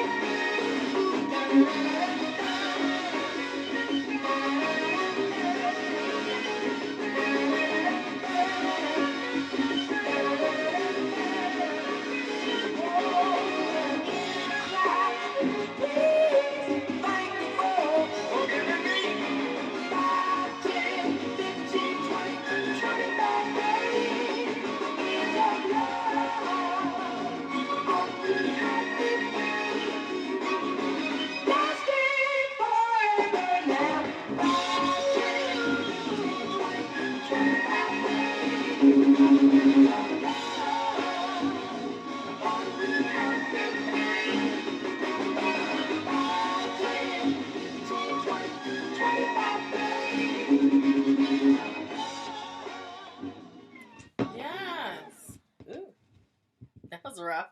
It was a rough landing. But anyway, that was nice. That was nice. Yes, DC. I need to get one of those horns. Anyway, DC group, the Presidents, 5, 10, 15, 20, 25 to 30 years of love. Number 11 on the pop charts in 1970. Not too shabby. Anyway, we're going to listen to the other side. It's called I'm Still Dancing, written by Joe Cobb and Van McCoy. Joe Cobb was one of his frequent collaborators. Like I was saying earlier, they were on the Sussex record label, which is founded by a music executive and businessman called Clarence Avant. The distribution of Sussex was through Buddha, which was major in the soul recordings back in the day. They're best known for their early recordings of Bill Withers. Not too shabby. But in 1975, the record label only was around from 1969 to 1975 because somebody didn't pay their bills. So they had a little bit of tax evasion going on. So they had to let this place go. Eventually, though, so Bill Withers signed with Columbia and took his masters over there, and I guess whoever else was around signed with other people as well. Eventually, Clarence Avant ended up doing A&R for Columbia also. And a little background on A&R in case you don't know the music biz. A&R means artist and repertoire, and it's basically artist development, assisting with marketing and sometimes recording, and promotions for the artist on the label. That's what an A&R does. Anyway, we're going to get into the Presidents, DC group. The song is called I'm Still Dancing. Hold up.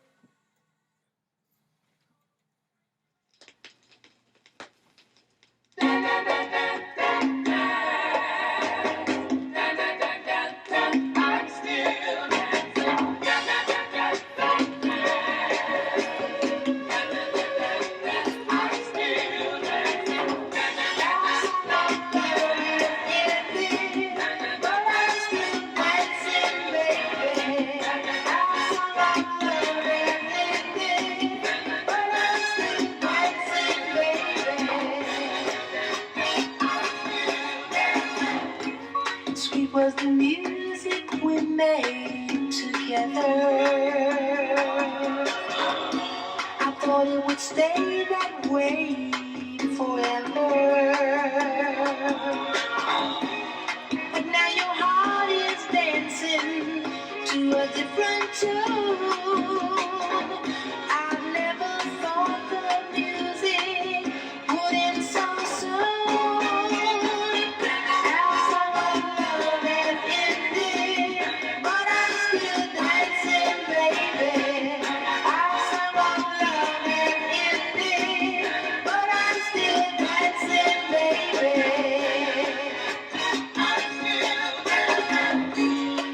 Was like a lullaby that soothed me.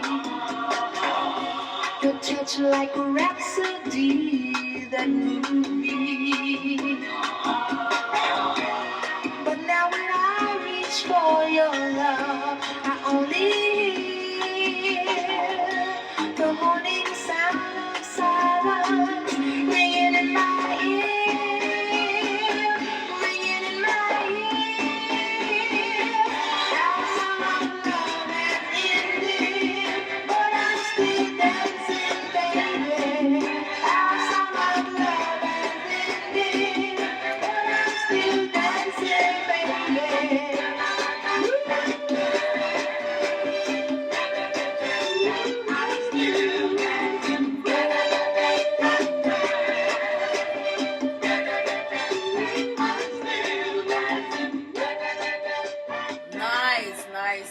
Nicely done. Nicely done.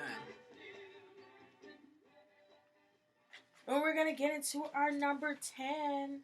This is our final selection of our 10 records that we review and listen to and indulge in and ponder about what the youth of yesteryear might have been into as far as music is concerned, especially black youth. The last one is coming from an artist called Dorothy Moore, not to be confused with the artist that we talked about in the beginning, Jackie Moore, two different people, unrelated, on Malaco Records. Malaco Records started by college students Tommy Couch, Wolf Stevenson, who wanted to book bands for fraternity dances at the University of Mississippi. After graduation, Tommy started Malaco Attractions with his brother-in-law, Mitchell Maloof, and it became Couch plus Maloof equals Malaco, and that's how they got the word Malaco. So Wolf Stevenson joined them in the promoting concerts, and they got to have Hermits, The Who, and the Animals, etc. In 1967, they got a recording studio, and in 1970, they hooked up with a guy called Wardell Kezerge. Okay? He agreed to bring them some artists in exchange for studio time and the use of session musicians. What a bargain! So he ended up bringing 5 musicians or artists to this mega session that produced 2 boombastic hits. King Floyd's Groove Me, which went number 1 R&B and 6 pop charts in 1971, and Gene Knight's Mr. Big Stuff, which went number 1 R&B and number 2 on the pop charts. And so, yada, yada, yada. What happened really got there was they were like, look, they're gaining traction. We got hits. We on the radio and stuff. And so they tried to get some major distributors to pick them up. And Atlantic and Stax were like, nah, we good. And then they got these chart topping numbers. And Stax was like, oh, okay, well, we'll take Mr. Big Stuff. And Atlantic was like, oh, okay, well, we'll take Groove Me. And so they ended up being part of that whole exchange. So we have 2 songs. Oh, a little bit more about Dorothy Moore. She's an R&B singer from Jackson, Mississippi. She sings gospel, R&B. So you know her from her number 3 1976 pop chart hit, Misty Blue. It was on the charts for 16 weeks and number 2 in the R&B charts. Okay, and she also has another song that you might know of from 1976, which was number 27 and spent 2 weeks on the chart, and a top R&B hit. It's called I Believe You. Anyway, we're going to get into Daddy's Eyes first. It was written by Stevenson, Stroud, and Couch. Stevenson and Couch from the record label Malaco, and then Stroud was a producer / drummer. It's called Daddy's Eyes by Dorothy Moore. This is our last song. Well, our last 2 songs, because we're going to play the other side of this episode.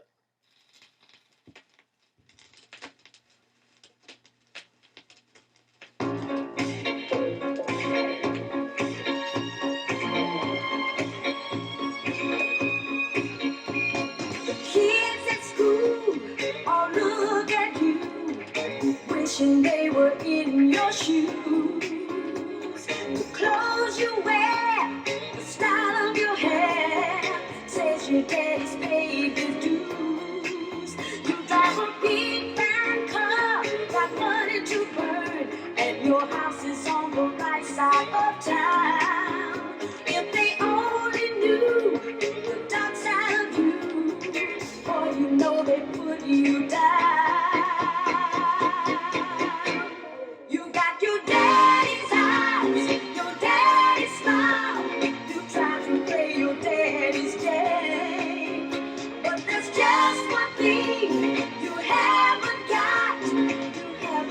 Your daddy's name.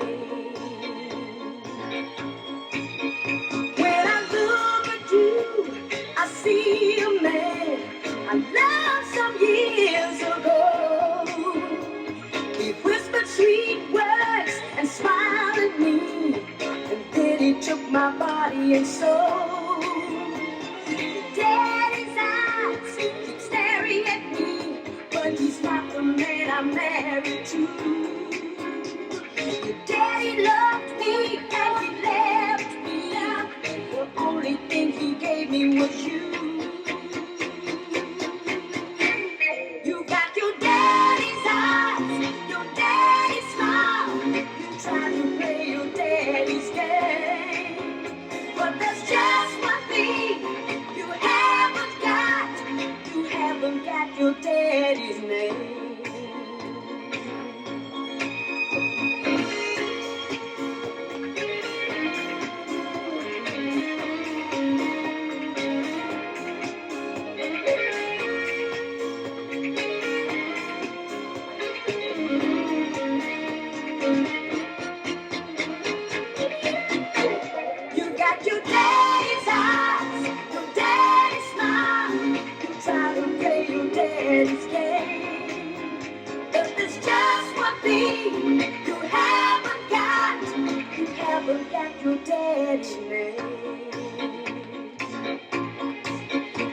your daddy's eyes, your daddy's smile. You try to play your daddy's game, but there's just one thing you haven't got. You haven't got your daddy's name. You got your daddy's eyes, your daddy's smile. You know what else I love? That was cool right there. This is cool. Right? This kind of, I don't know if I was gonna be sad or not on this song, but anyway, this nice little groove though. What I like about these old music and the old organizations and producers and record labels is the fact that you could have your own record label. Okay, and you have your artist, and then it turns out the person that owns the record label is also the person that wrote and played the music. That's like something you don't really hear of anymore. You ain't gonna hear that the person, the CEO of Atlantic, is also playing keyboards on somebody's album. No, not gonna happen. We pay other people to do that now. But what if you're just like an amazing musician and maybe you just want to play on somebody's, you want to hit the drums, you want to lay the drums for somebody's track? Never happened these days. But I think it's kind of fascinating to see that back then, with the owners having a hand in writing that song and arranging and putting it together and producing it. So the next song we're going to get into, the last song of the night, which is the other side of that album of that record for Dorothy Moore, is called For Old Time's Sake. It's written by Frederick Knight, who was a singer-songwriter, producer, and he did most of his publishing through his own publishing entities, which he had variations of Frederick Knight, Freddie Knight, all those types of things. And he'd written and arranged for the likes of Bo Diddley, Shirley Brown, Benny King, Major Lance, Marlena Shaw, and a plethora of others. Ladies and gentlemen, and others, this is our last song of the night, of the evening, shall I say. It's by Dorothy Moore. It is For Old Time's Sake.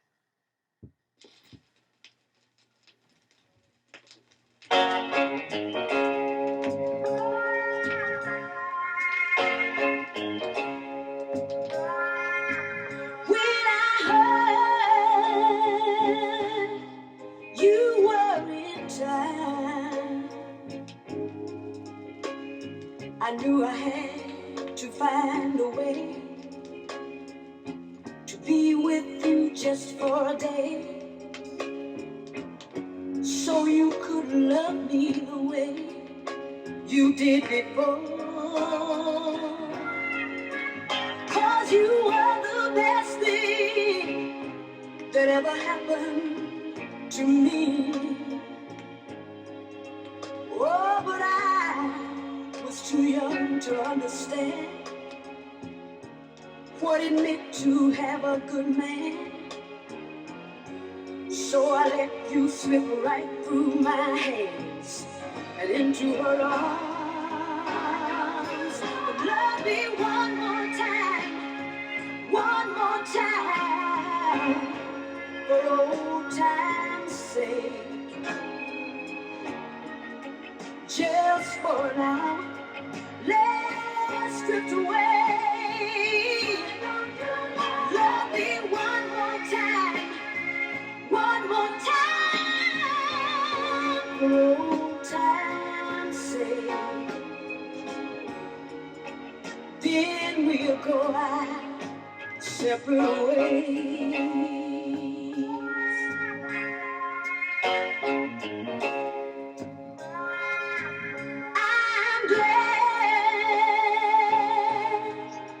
I'm glad I could see you on such a short notice as this. You didn't have to insist. You knew that I wouldn't miss seeing you for the world. How's your family? Well, I can see you're doing fine. Oh, and there's so much I want to say, but I don't have long to stay. So let's just put the talk away, at least for right now. So love me one more time, for old time's sake. Just for an hour, let's drift away. Love me one more time, for old time's sake. Just for an hour, let's drift away. That was nice. Dorothy Moore. So that wraps up our 10 records from Mommy's Pocketbook. Thank you for hanging in there with me and or popping back in there with me. If there was technical difficulties, I know we popped offline for a second. But stay tuned until the next week. Where we will review. I will learn how to talk first. We will review 10 more records that I choose at random from the bag of records that my mother gave to me. And we will discover what the youth and young adults of back in the day, 60s, 70s, and 80s were listening to. What was their soundtrack for life? Other than that, I'll see you guys later. Peace. Thanks for tuning in.